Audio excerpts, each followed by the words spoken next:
ধরা যাক আপনি অসুস্থ হলেন এবং ডাক্তার আপনাকে ট্যাবলেট খেতে দিল, তো ট্যাবলেটটা খাওয়ার পর কিন্তু আপনি অনেক সুস্থ অনুভব করবেন। সেই ট্যাবলেটটা যদি নিছক ভিটামিনেরও হয় কিংবা আপনার অসুখের উপযোগী নাও হয়, তবুও আপনি আগের থেকে বেটার ফিল করবেন, কারণ আপনি বিশ্বাস করতে শুরু করেছেন যে ওষুধটা আপনার সুস্থতার জন্য কার্যকরী। তো বিশ্বাস কিন্তু মানুষের মনের অনেকটা জায়গা জুড়ে থাকে। আপনি যেরকম বিশ্বাস করবেন দেখবেন আপনার সাথে সেরকমই হতে শুরু করবে। তো আপনিও বিশ্বাস করতে শিখুন যে আপনি একজন কর্মঠ, দক্ষ এবং সৎ। দেখবেন আপনার জীবনও বদলে যাবে। তো hello everyone, this is my another blog. আর আজকে সকাল সকাল তোমাদের সাথে কিন্তু একটা খুব কার্যকরী ভিডিও শেয়ার করতে চলে আসলাম। সেটা হচ্ছে, দেখো, কাঁচা হলুদ আমি বেশ কিছু পরিমাণে বাজার থেকে কিনে এনেছিলাম। তারপর সেগুলো খুব ভালো করে ধুয়ে খোসা ছাড়িয়ে ছোটো ছোটো টুকরো করে নিয়েছি, দিয়ে মিক্সিং বলে দিয়ে একটা পেস্ট বানিয়ে নেব। আর যখন পেস্ট বানাচ্ছিলাম তখন তার মধ্যে আমি একটু আখের গুড় আর কয়েকটা গোলমরিচও দিয়ে নিয়েছিলাম। তারপরে সেটা যখন মিক্স হয়ে গেছে, তারপরে আমি বেশ কয়েক ফোঁটা পাতিলেবুর রস অ্যাড করে নিয়েছি।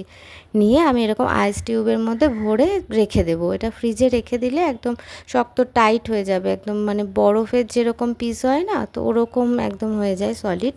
তারপরে সেটা আমি একটা এয়ারটাইট বক্সে রেখে দেবো, ফ্রিজের মধ্যে রেখে দিলেই ভালো। তো রেখে দেবো। এবার পরে সকালবেলা পরের দিন যখন যখন ইচ্ছা, মানে খালি পেটে খেলে বেশি ভালো, বাট সারাদিনেও খাওয়া যেতে পারে, তখন ওটা বের করে উষ্ণ গরম জলে দিয়ে নিয়ে যদি পান করা যায়, তো এটা কিন্তু খুবই কার্যকরী একটা, স্কিনের জন্য তো বটেই, ওভারঅল বডি হেলথের জন্য দারুণ উপকারী। আর আমাদের প্রকৃতিতে এত উপকারী জিনিস সব ছড়ানো ছিটানো আছে, সেখান থেকে নিয়েই ব্যবহার করলে যদি ভালো ফল পায়, কেন বেকার বেকার দামি দামি প্রোডাক্ট কিনতে যাব বলো। তো আমি তো এভাবে করে অনেক উপকার পেয়েছি। আর এই ভিডিওটা কিন্তু আমার শীতকালের ভিডিও, কিন্তু আমার আর ছেড়ে ওঠা সময় হয়নি বলে এখন আপলোড করলাম।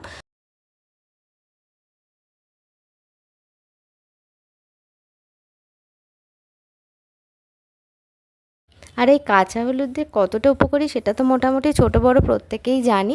তো আমরা তো এইভাবে ব্যবহার করে অনেক উপকার পেয়েছি, স্কিনের জন্য তো ভীষণ এফেক্ট করে। তো আমরা তো এরকমভাবে ব্যবহার করে থাকি, তো তোমরাও করে দেখতে পারো। টাটা।